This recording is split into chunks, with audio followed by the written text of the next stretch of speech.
So hello, everybody. My name is John Lux, and I'm the Executive Director of Film Florida, and welcome to our virtual town hall, COVID-19, the new normal for hair and makeup artists. Just a reminder, we are recording this session, and the plan is to publish the discussion next week for those who missed it. For those that aren't familiar with Film Florida, the organization is a not-for-profit association run by volunteer members of the industry that represent all sectors of the film, television, production, and digital media tech industry throughout Florida. We're funded entirely by our members, and those members include industry professionals and companies, local film commissions, colleges and universities, as well as students, other associations, unions, tourism entities, and anyone that supports the industry. Our members come from Pensacola to Key West and everywhere in between here in Florida, so we truly are a statewide organization. Our functions include marketing, professional development and education, networking, and advocating. And if you're interested in joining, please go to filmflorida.org. Before we get started, I want to thank Film Florida President Gail Morgan for allowing us to do this important town hall. I want to thank our panelists for giving their time and want to thank all of our members for their support. Without the support of our members, Film Florida does not exist. So thank you to all of you. And speaking of our members, I want to thank Film Florida member Gerardo Lopez for once again providing technical support for the town hall. And of course, I want to thank everyone that's joining us today in the audience. Speaking of the audience, if you have questions, please use the Q&A function in Zoom. We'll be collecting those questions throughout the morning and address them with our panelists. When you submit a question though, if your question is for someone specific, please let us know that so we ask the right person. And also type your questions in full sentences because we may be reading your question after a specific time, so we might not know what you're referencing. We have about an hour with our great panels today, all of which are Film Florida members, so we appreciate that. And we appreciate them being with us. So let's start by letting them introduce themselves. Rory, you go first.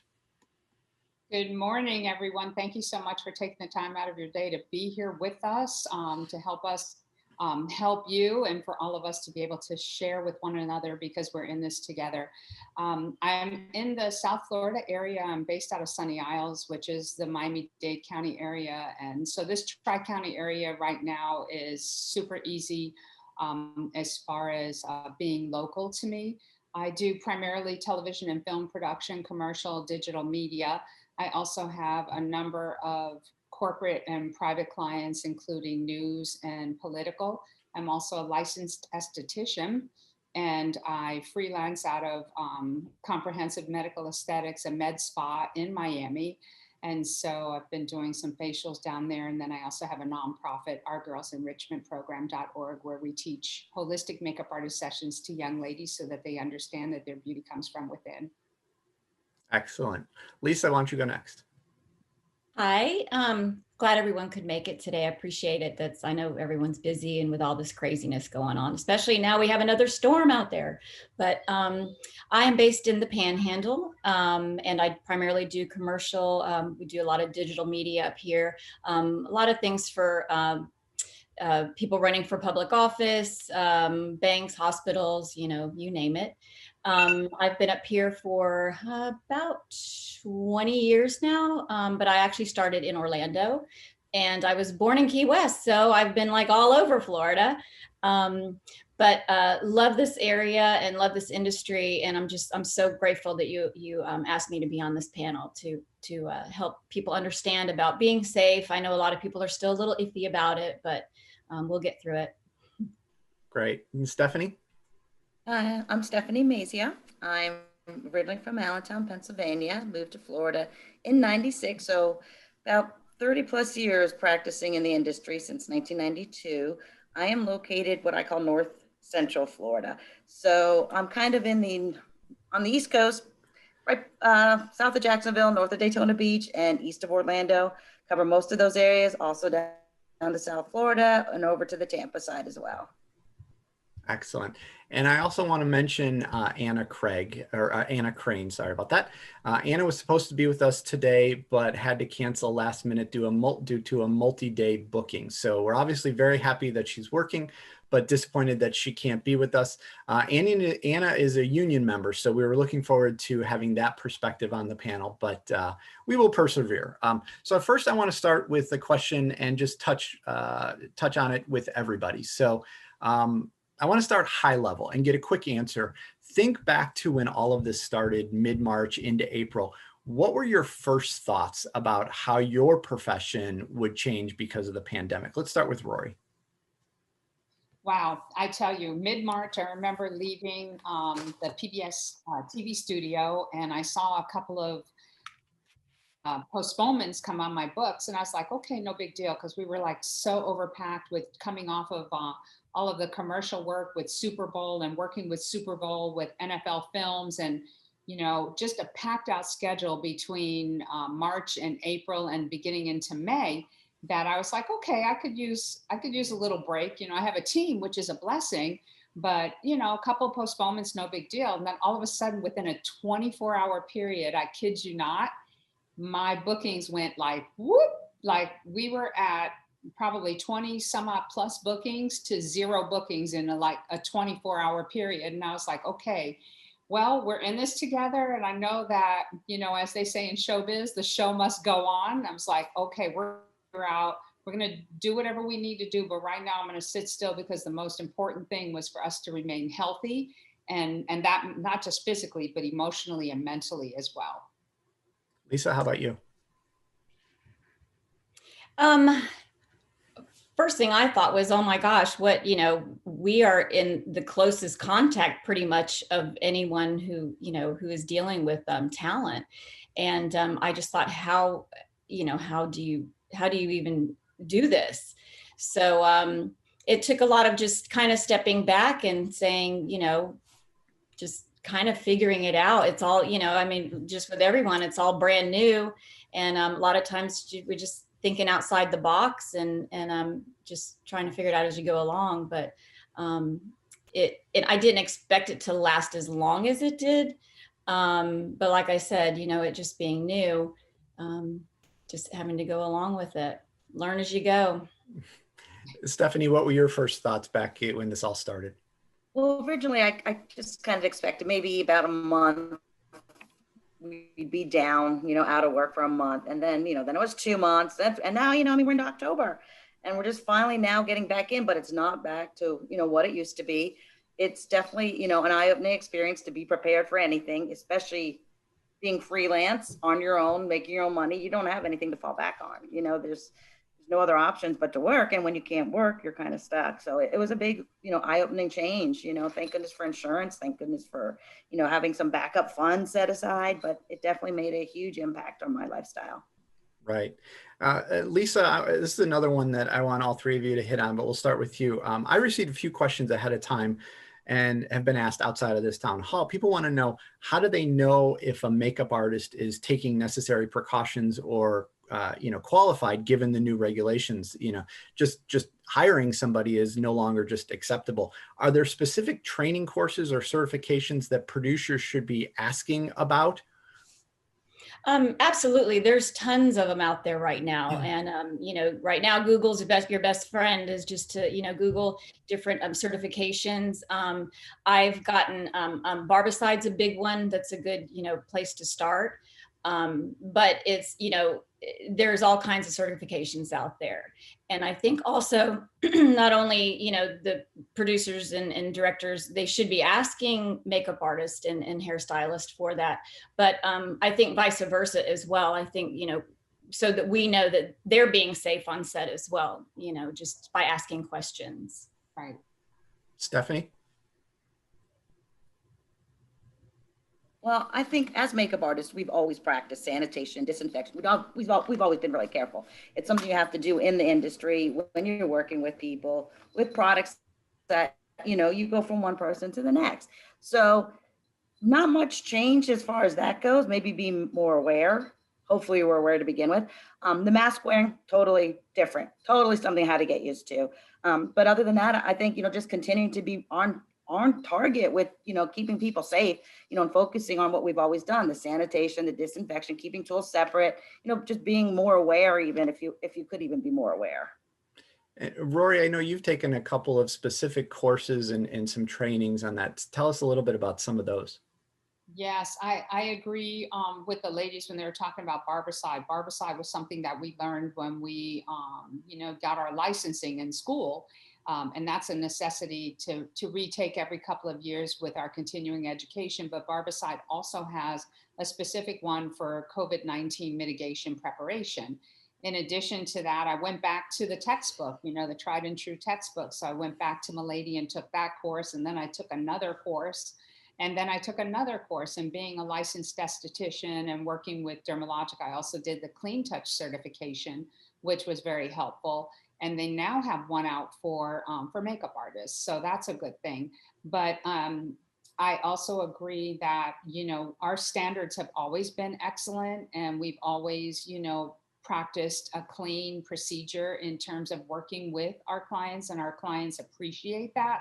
But I also feel that, questions go back and forth. We need to know that we're safe as well, and that we're not being thrown into, and I say that, figuratively, but, going on set and, the expectation is for us to get like 8 people ready in an hour kind of a thing, and not being able to properly sanitize like we used to, and having, a room full, like the makeup room and the makeup studio or the trailer was always the congregation place, that was kind of like the safe house where the actors would congregate and the producers and directors would come in and talk to the actors. Well, that really can't happen right now if we want to keep a clean and sanitary process.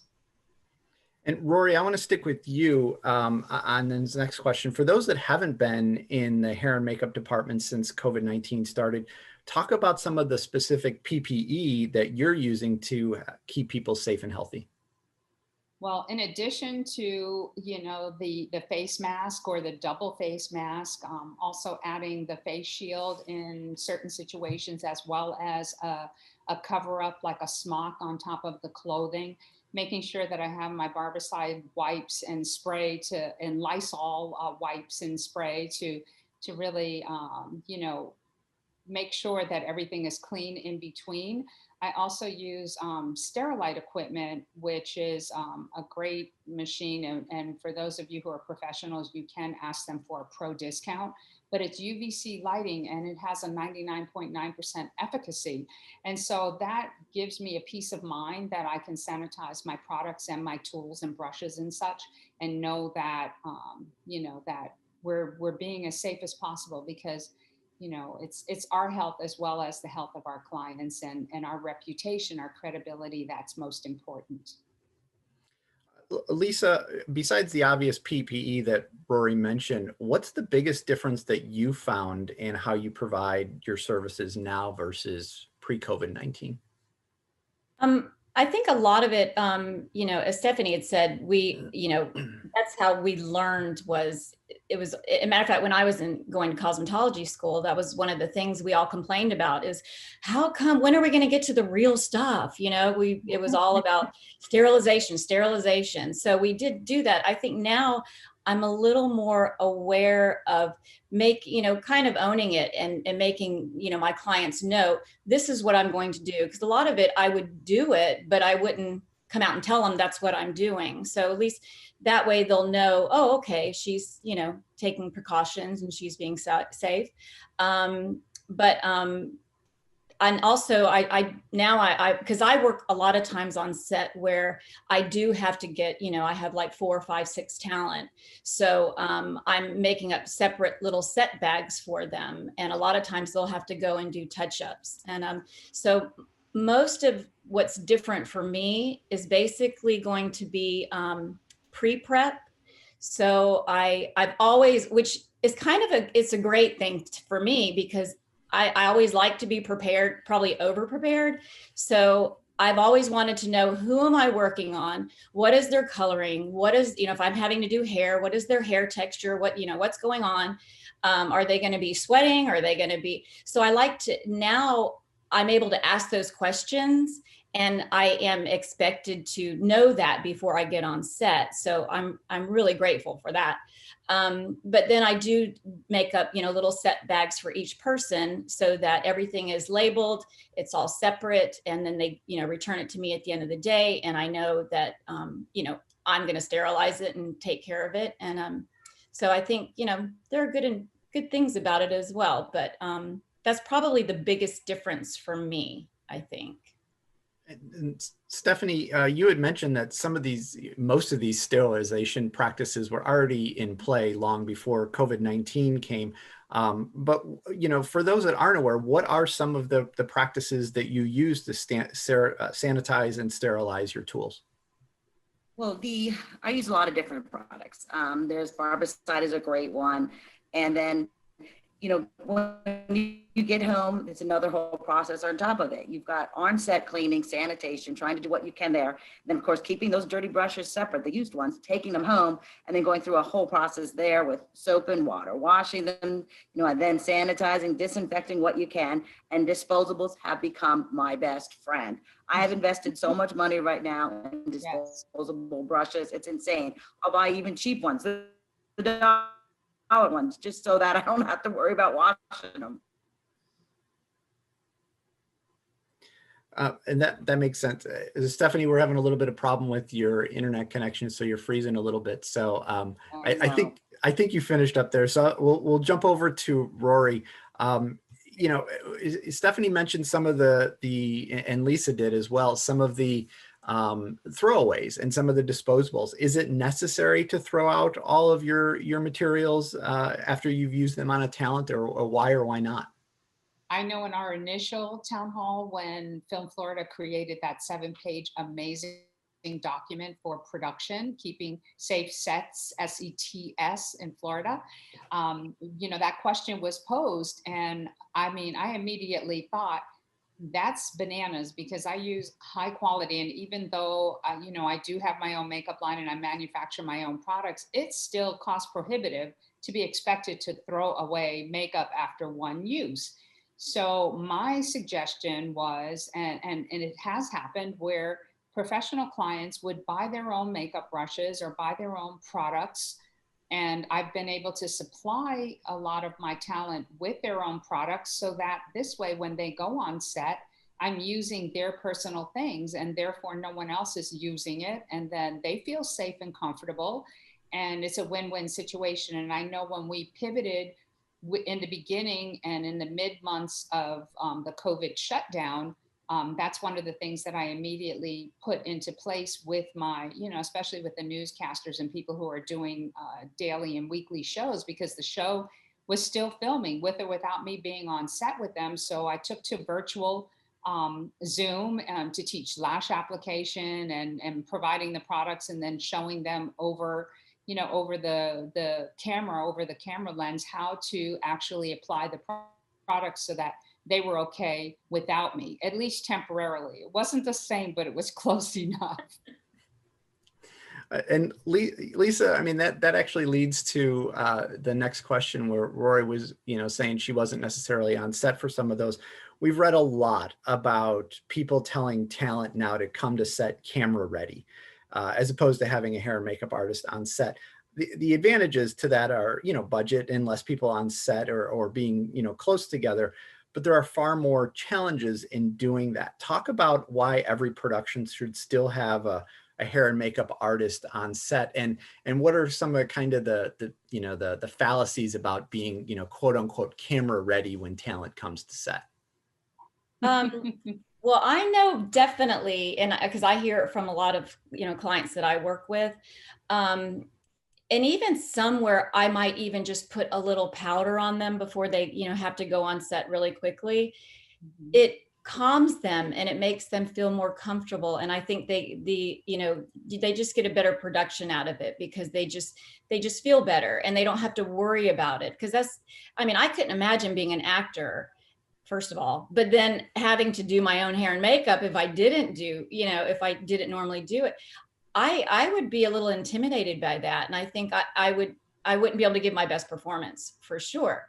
But yeah,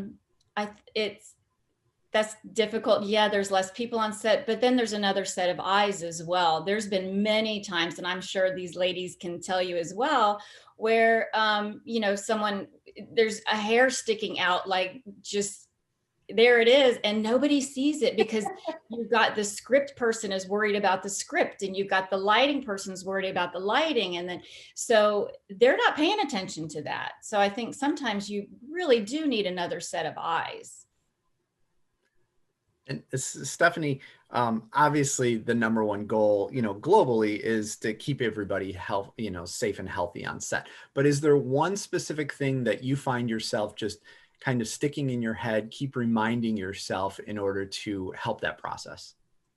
I think for now, just explaining what I'm doing, why I'm doing it, and what the outcome is the most important part. They need to know what the steps that I'm taking are. You know, they need to know that everyone on set know that I'm doing that for them as well as for myself. And just making sure everybody's aware of the training I've had, the education I've had, I mean, the years of experience, and just getting that out there. Because normally, you know, you go in, you're in the makeup room, you don't, you know, see too many people on set.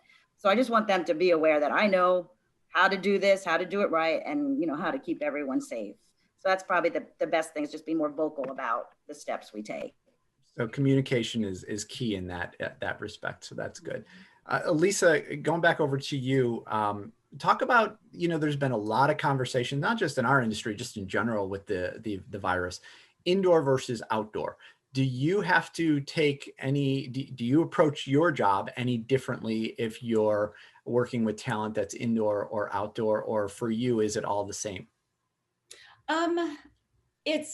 To me, it's pretty much all the same. I think I don't really want to switch from one mindset to the other, because you might get a little lax if you think, well, it's not as bad outside because there's, you know, and that could very well be the case. You know, you're not in such a close quarter, and it might not be as dangerous or anything, but I like to just keep it all the same. That way I'm not gonna, you know, forget something or you know, worry about or not worry about something that could happen, even though it's, you know, just because you're in a different environment. And Rory, besides the certifications and training courses, are there other sources of information that have been helpful to you? You know, maybe something that isn't necessarily industry related or specific, but, you know, something people might not think about that has actually helped you gain some additional knowledge. Yes, yes. And I do feel that there is, but before, I just wanted to add on to two Please. things. Yeah. Camera ready for an actor and camera ready for a director or a producer is not camera ready in our eyes. And I just want to share that in love, and share that we have been trained. You know, I've been in this game 25 plus years, and I have an eye peeled, like the other ladies were saying, from head to toe. And I see things that other people don't see. And after the fact, especially if we're shooting in video, it's too late to fix something. And so if an actor comes on set and they do come on set camera ready, but their version of camera ready still needs our last looks, still needs us to take them to the real camera ready. So I do want to bring out another point that I feel is also important, and that germs travel inside or outside. So, you know, our COVID procedures we have to stay on guard, because, you know, if germs are traveling and we're not wearing masks and we're walking by each other and we're talking and we're not social distancing where we can, then we stand the risk of, you know, being at a safety risk, whether we're inside or outside. It's good that we have more ventilation outside, but then again, you know, from what I've read, CDC standards, and what I've researched, you know, this pandemic spreads through the air as well. So just wanted to bring out those two key points. Working at CMA, at the medical aesthetics place, and having strict guidelines. There, it's like medical. It's like being in a hospital. Everything is like so sanitary and so sterilized that it just keeps me on my toes to make sure that you know, that I'm authentic and I'm true to what I'm doing, whether I'm on a TV set or a photo shoot, in a production studio, or at the aesthetics, you know, at the med spa. So I feel that reading up on that information and having that hospital grade sterilization like we have over at, you know, at Comprehensive Aesthetics, I mean, it really does help a lot. Gerardo, special appearance here from the producer standpoint. You have something to add here. What did you want to say? Yeah, I just wanted to say that I have been very adamant about keeping people safe, and I've been managed to not have anybody get sick on my sets for these last 4 months, and I try not to jinx it. Um, and one of the things that I say to the makeup artists that work with me is, you are the only person, the only adult responsible in that makeup room is the makeup artist. Same with the wardrobe person. We have extras and models and kids, and you know, and everybody is taking their masks off. And if the makeup artist is not that responsible adult that will tell people, you need to keep your mask on, you need to wash your hands, your guys are too close. It's it's not your job, but you are the only one responsible, knowing. I mean, we as producers in productions can spend millions of dollars on protecting people and doing things and disinfecting and, you know, and doing a whole bunch of things. But if people don't wear their masks, it just doesn't work. And you know, if they don't pay attention, and the only way to pay attention is reminding them. And we as producers can be every 5 minutes going in telling people wear your mask. And so it was something I just wanted to add. Thank you. And, you know, going back to Rory's point about the camera ready part, I've read that, you know, in the last, obviously 8 months in a lot of things. And I think it diminishes the importance of the hair and makeup artist. I mean, we wouldn't go on set and say, well, we're not going to have a lighting person. We're just going to flip on the lights and we'll be fine. Or we're not going to have you know, a DP. We're just going to have somebody hit record on the camera. I mean, it doesn't work that way in our industry. We have trained professionals to do a job. And so I've always, you know, kind of cringed when people have said, well, we're not going to have hair and makeup. People are just going to come to set camera ready. I just don't think it helps the process, either from a creative standpoint, you know, or even a safety standpoint. I just don't think it adds that much to the, you know, what you're trying to accomplish in a positive way to, you know, eliminate the hair and makeup artist. So I'm glad we're all on the same page there. Not that I expected any of you guys to disagree with that part, but let's see, where are we on the questions here? Lisa, you know, somebody touched on this earlier, and I don't remember who it was, but the relationship between the makeup artist and the talent is a very intimate relationship because of the time spent in very close proximity. Given all the PPE involved, how challenging has it been to build that relationship with the talent that you're working on now that you're in a mask and a gown and eyeglasses and you know, protective visors and all of these things? Has it been challenging to kind of still build that relationship with your talent? It has been a little bit. I have actually tried to, whenever I get booked on something, I like to find out at least the talent's email, so I can have a conversation with them beforehand and kind of get to know them a little bit, let them know a little bit about me so that they're more comfortable. But you're absolutely right, especially when you have the mask on, they can't see your facial expression or anything. It's a little daunting, but you know, it's just it's like you said, it's conversation, and it's just communication is key. And so I think as long as you know, they know what you're doing and that you are being safe, and then get that out of the way, and you might want to throw it in, but then also put in your, you know, your personality and your perspective on things, and let them know it's okay. It's, you know, yeah, this is all different, and but we're all here for the same reason, and we want to do the best job we can. And you know, it works out. It works out in the end. Rory, I wanted to ask you something that came up from our Q&A here, where, you know, here's the challenge. It says, although clients are requesting all of these precautions, they're not giving the extra time that is required. There's definitely more time and money spent on everybody's behalf. Talk about that challenge that you guys are, as a, you know, hair and makeup artists are facing, where you are expected to do a lot more, but not necessarily given the time and in the schedule or the budget to do that. Right. You know what? I'm going to answer that, but I'm going to add upon what Lisa said, because communication is key.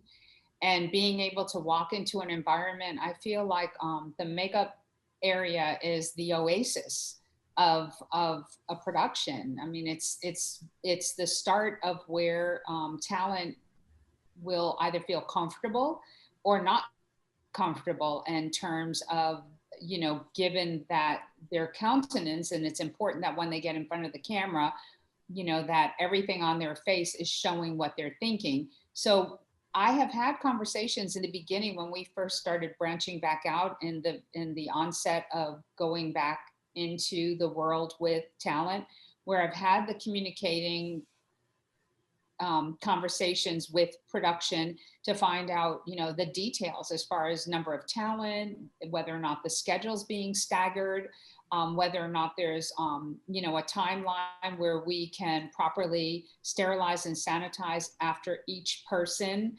And there were a few jobs that, you know, unfortunately, I had to say, you know what, I don't think that it's a good idea for me to be there unless I can bring a teammate with me and we can spread out and we can work so that this way, if we have 2 sets of hands or 3 sets of hands on deck, then we can still effectively get things done in the timeline that the producer wants, because, you know, time is money when you're, you know, renting studios and production and talent and don't want to pay them overtime. So I totally respect the bottom line of a producer's budget.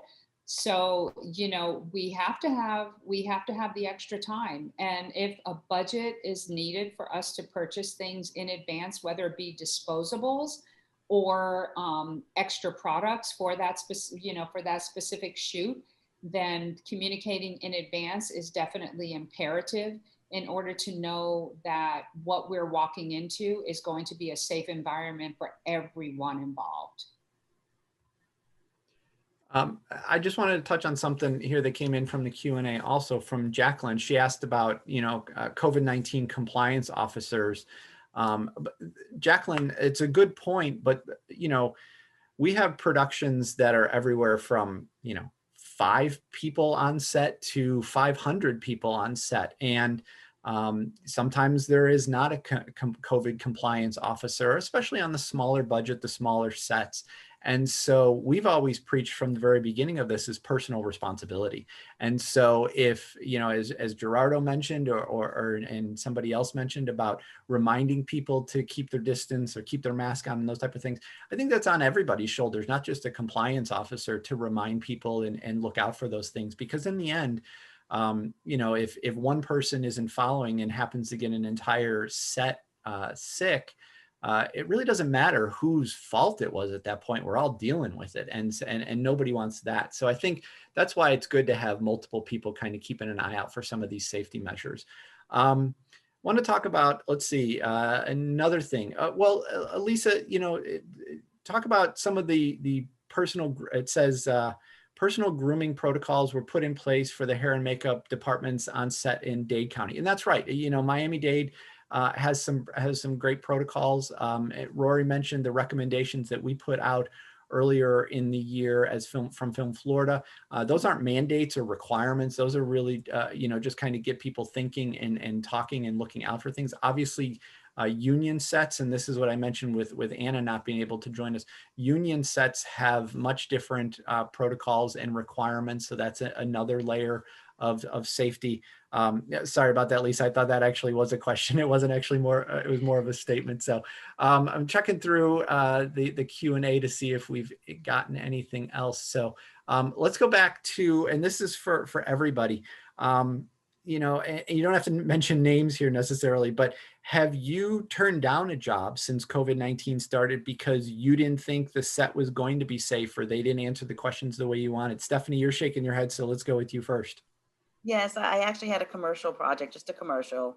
So it would have been one day on set, but they didn't have anything in place. They couldn't answer, the questions I asked about how are you checking people coming on set. So I just had to turn it down. I didn't explain the reason I turned it down, but I think they kind of knew I just wasn't comfortable showing up on set for something like that. And it's a shame. It's a shame that, people don't look ahead and take responsibility for each and every person walking onto your set. I think that's, something that you need to do as a producer, director, whoever you are. You need to make sure, every person is accountable, yes, but making sure that everyone else is aware of what you're doing, just like I do when I'm cleaning brushes and sanitizing and, making sure I, take the makeup out and don't scoop it right from, the container. It's something that we've always done. And I think it's something that people need to start, putting in the forefront of their mind going forward from here. Lisa, how about you? Have you turned anything down? Luckily, no, I haven't had to. Ever since this started, yeah, I mean, everything slowed down tremendously, but it seems the people that I work with a lot locally are just, they're spot on. They're all members of Film Florida as well, but they've all been very, very active in keeping people safe. So I haven't felt unsafe at all. And any questions I've ever had, they've always answered. And I appreciate this community here so much, just because we have been able to continue to work, just because we know, we know each other so well. We've worked with each other for years. So we just kind of figured it out together, and it's working. Good, good. Rory, how about you? Have you had to turn anything down because you haven't felt comfortable with the precautions they were taking? In the very beginning, yes. And I took it a step further and took on the responsibility, like to buy the sterilite equipment and to buy a thermometer to do my own temperature checks if necessary. We as makeup artists we're touching people's faces, and we're, only at most 6 inches away as opposed to 6 feet away. So I felt personal responsibility to, to take those extra precautionary measures. And when I felt that it wasn't going to be a quote unquote safe zone, then, unfortunately, I thought, if I answers to my questions, and my producer understood and said, okay, well, maybe this is not going to work. So that's good. I mean, even right down to making sure that we have extra hand sanitizer. Thanks, Phil Florida, for shipping those out. And being able to wash hands. Yes. And being able to wash hands. I mean, I know that sounds like the mom in me, but it's like, could you please wash your hands? Don't touch anything. Go wash your hands. But yeah. Yeah, I have an 8-year-old boy, so I definitely, it's a broken record around our house as well. Yeah. Rory, let me ask you this question that came in from Gavin. It says, how do you sanitize eyeshadow or powder products? Is that question for me? Yes, go ahead.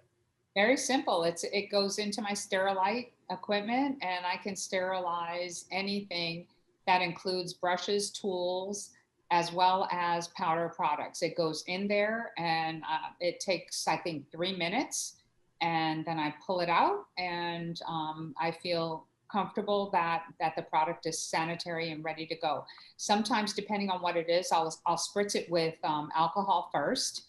Of course, I have my own professional brush cleaner that's antibacterial and antimicrobial, which that also helps, because we're not always in a position where we can wash our brushes and then dry them in between clients. But with that particular equipment that I have, the UVC equipment, it does have a feature where I can wash brushes and put it in there to sterilize and to dry. So within an hour, the brushes are dry.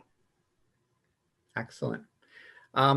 So let's fast forward. We did a lot kind of looking back and then what's going on now. Let's fast forward a little bit, whether it's 6, 9, 12 months from now, whenever there is a COVID-19 vaccine for everybody, will all of these additional precautions still be part of your process, or will you eliminate some of them and kind of go back to the old normal? Lisa, let's start with you.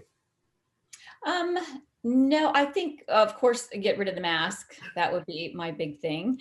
But as far as sterilization, everything, most of it, we've pretty much been doing that.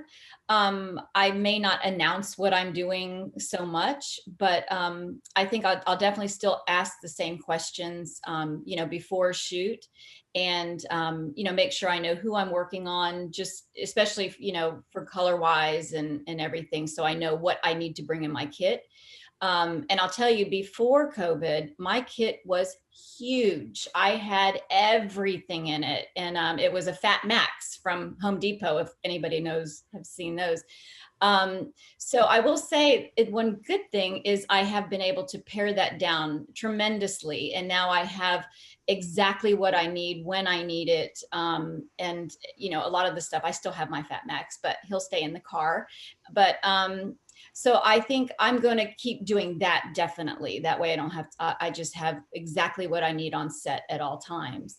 But as far as like sterilization and all that, it's pretty much what I do. But I will definitely still because you never know when the next COVID might come. You don't know. So I'll definitely continue doing everything I'm doing to keep safe. Stephanie, would you agree with that? Do you keep kind of all the sterilization that you've always done and then just maybe lose the PPE on that you're wearing? Yeah, the PPE, that has to go. I mean, the mask is just, it's not fun, and we all know it. But the sterilization will stay. It's always been there, 30 plus years. It's not going anywhere. And the announcing to people, maybe not so much, but I do still try to tell people what I'm doing, give them a heads up. And not as many disposables, probably. I'll be saving some money there for sure. Roy, how about you? You guys don't laugh at me, but I used to carry face masks with me even before COVID, because if I had the slightest inkling, I'm germophobic. I'll be the first to admit, and my team will tell you I'm seriously OCD. So we had, policies and procedures and protocol for sanitation in place before COVID. And if I had the slighting inclination that someone was not feeling well, then I would use myself as an excuse and say, I have to put a mask on just to make sure that I don't spread any germs or something to that effect. But I would very gently, because there have been people that have sat in the makeup chair and you can tell that they have a cold and that they're not well. And my actors will tell you, I have the tea, I have the honey, I have the face masks, I have the shields to put around the neck.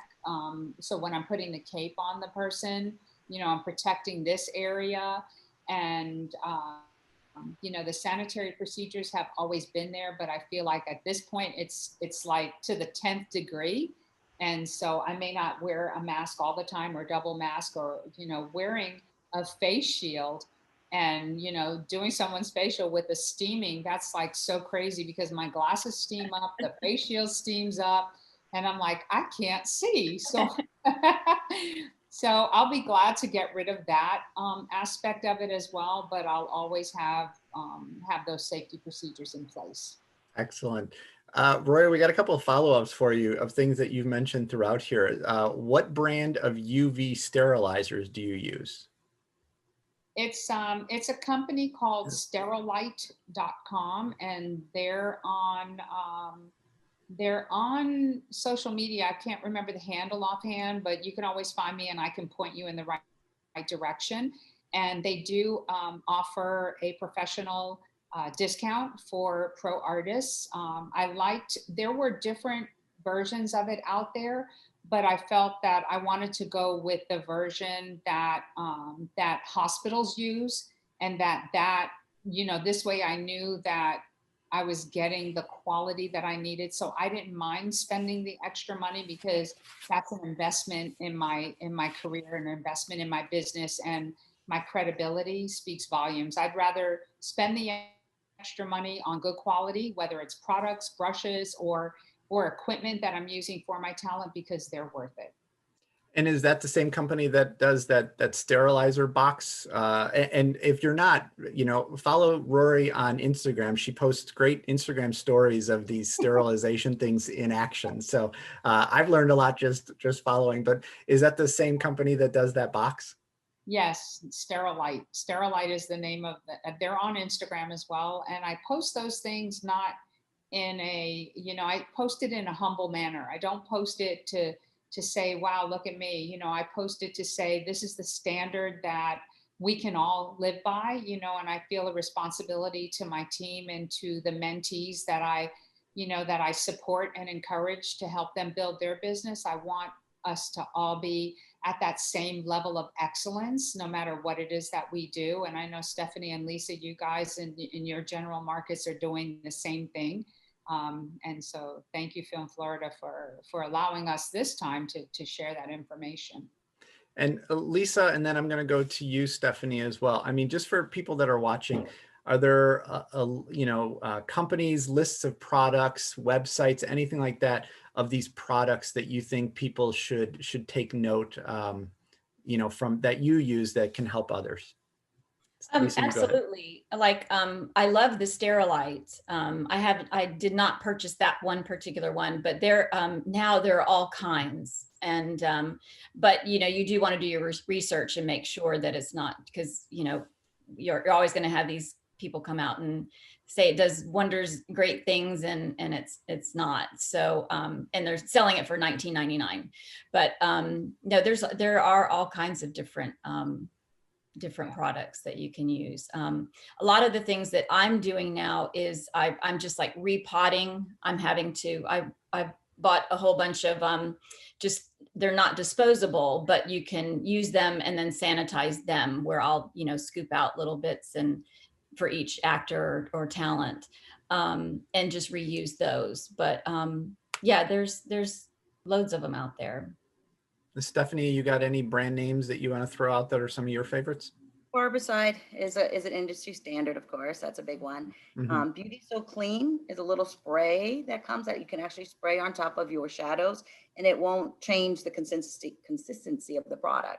The Barbicide makes wipes, perfect for wiping down bottles, containers, handles of brushes. And, disposables can be bought almost anywhere. Camera Ready Cosmetics sells tons of them. Friends Beauty sells tons of them. That's just, disposables are probably one of the best, safest ways, because you can just toss it. It's once and done. As long as you don't reuse it, you're good. So yeah. I would just say, get out there, start, looking up for these once and done disposables, and, get your alcohol, which is hard to come by, of course, but if you can find it, that works as well. And then Jacqueline put a question that said, this information is also good for anyone hired as a manicurist on set. Of course. Yeah. I mean, we focused on the hair and makeup side, but that's, an extension of that as well. So, and for those of you watching, we're recording this, and then we're going to put it out on social media and our YouTube channel. So if you didn't get a chance to catch any of these brand names or any of these products, look for us to post this next week. And, of course, we'd love you to watch the whole thing again, but scroll through towards the end here and you'll be able to catch all these products. I want to go one round really quick and give all of you an opportunity to give out whatever contact information, any of your websites, email addresses, phone numbers, whatever you want, in case people, number one, want to hire you. And number two, if they have any questions or any follow-up about anything we've talked about today. So feel free to give whatever type of contact information you want. Rory, you go ahead and start. Easy to find me on all of the social media platforms at MakeupByRoryLee. And then some of the platforms, I'm just Rory Lee, like LinkedIn, for example, that you have to use your name. But my website, the easy route to my website is very simple, rorylee.com. And there's tabs on there for booking makeup services, esthetician services, and the things that I'm doing. So that's easy, rorylee.com. Stephanie? The easiest way to find me is my website, stephaniemazio.com. Mazio spelled M-A-Z-Z-E-O. So it's stephaniemazio.com. All my social media links are at the bottom. Phone numbers 386-627-8566.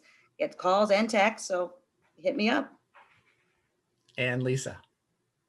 I can be reached at my website, lisarobinsonstylist.com.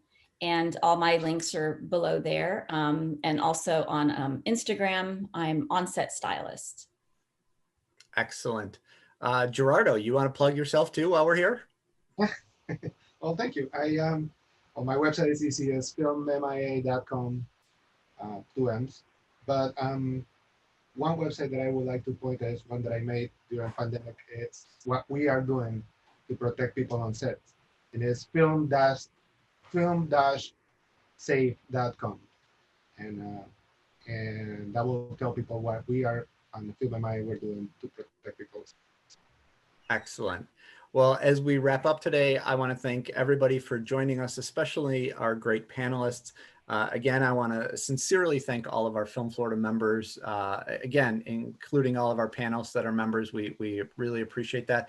And thanks to Gerardo for providing technical support once again. As I mentioned earlier, Film Florida is a volunteer-driven organization that's funded entirely by our members. So without the ongoing support from those members, we don't exist. So if you're not a member of Film Florida right now, we hope you'll consider joining the organization at filmflorida.org. Annual student memberships are just $25. Individual memberships are $75, and corporate memberships start at $500. Keep up with everything we're doing on social media. We're on Facebook, Twitter, Instagram, and LinkedIn. Check out the Film Florida podcast on Apple, Google, Stitcher, and iHeartRadio app. And thanks again for watching. Stay safe, and remember to wear your mask, use your hand sanitizer or wash your hands, and maintain social distancing. And if you're not feeling well, please stay home. Thank you very much, everybody. Thank you. Thank you. Thank you. Bye, everyone.